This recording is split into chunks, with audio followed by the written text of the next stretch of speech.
In the vast expanse of the Andromeda Expanse, aboard the Galactic Union ship Vorthin's Pride, a gathering of diverse alien species observed the new arrival with great curiosity. The ship, known for hosting interspecies diplomacy, had never witnessed anything quite like this before, a human casually seated among the most feared beings in the galaxy.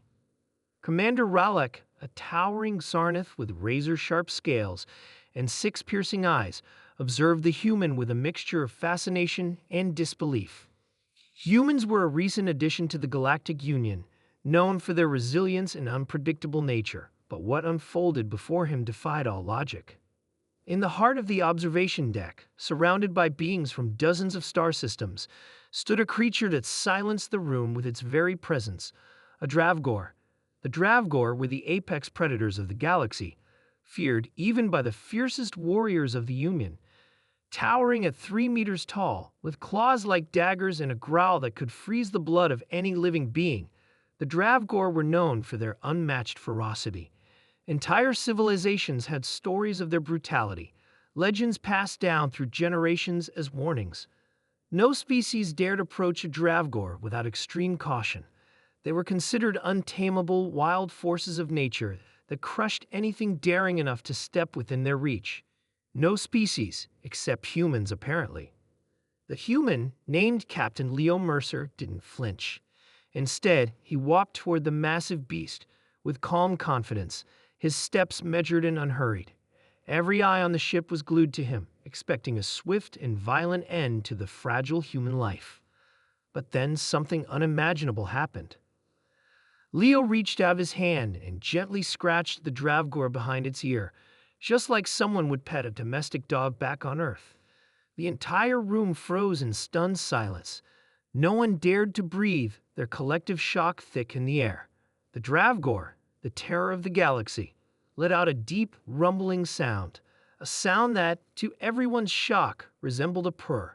The beast leaned into the human's touch, its eyes half closing in contentment. The creature's muscles, previously tensed and ready to strike, relaxed visibly as it melted under Leo's gentle hand. What is happening?" Commander Ralek muttered, his voice barely audible, his mind struggling to process what he was witnessing.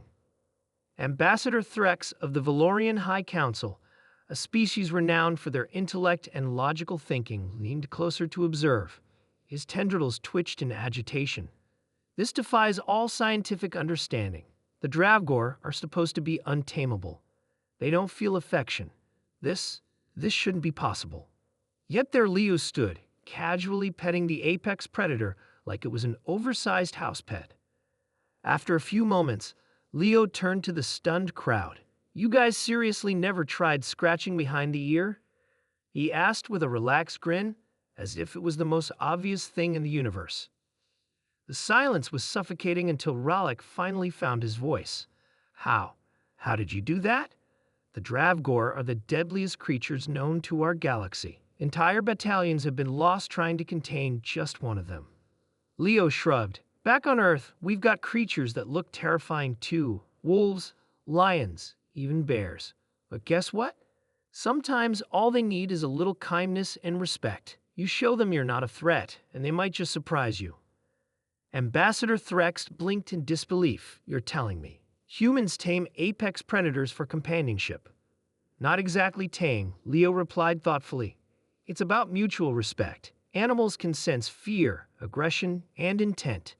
If you treat them with respect, they'll often return it. Besides, Earth animals evolved with humans. They're not just beasts to us, they're family." The room erupted into a chorus of shocked murmurs. To these advanced civilizations, the idea of coexisting peacefully with such dangerous creatures was beyond comprehension. The Dravgor, however, seemed perfectly content, sitting beside Leo like a loyal companion, emitting low, contented rumbles every now and then. Commander Ralek narrowed his eyes, deep in thought. This changes everything. If humans can earn the trust of a Dravgor, what else are we capable of? Leo smiled faintly. "We're capable of a lot of things. That's why you shouldn't underestimate humanity." Word of the incident spread across the Galactic Union like wildfire. For centuries, species had feared the Dravgor, avoiding them at all costs. Yet a human, one of the newest and seemingly weakest species in the Union, had managed to befriend one with nothing more than gentle touch and unshaken confidence. Galactic scientists scrambled to understand how this was possible. Was it some strange human pheromone, a secret psychic ability? But every test came back negative. The answer, as shocking as it seemed, was simple: empathy, courage, and an innate understanding of connection. In the days that followed, Leo became an unexpected symbol of humanity's hidden strength. He wasn't the strongest being on the ship, nor the fastest or smartest. But humans had something no other species seemed to possess in such abundance: an unbreakable bond with the creatures of their world, and an ability to bridge gaps no other species could. Soon, Leo was invited to share his experiences across different planets. His talks weren't just about taming beasts. They were about forging bonds and breaking barriers of fear. His message was simple: understanding could be more powerful than domination. Months later, the Galactic Union would revisit their classification of humanity. No longer were they seen as the fragile newcomers. Instead, they were acknowledged as a force that thrived on connection, empathy, and sheer audacity. And as for the Dravgor, it never left Leo's side, becoming a living testament to the shocking power of human compassion. The once feared apex predator followed Leo everywhere, a symbol not of humanity's dominance, but of their unique ability to connect with the universe in ways no other species had dared to try. The aliens have learned something that day. Humans didn't conquer apex predators with weapons or fear. They did it with understanding, a fearless heart, and a hand willing to reach out when no one else dared. And that, perhaps, made them the most dangerous and remarkable species of all.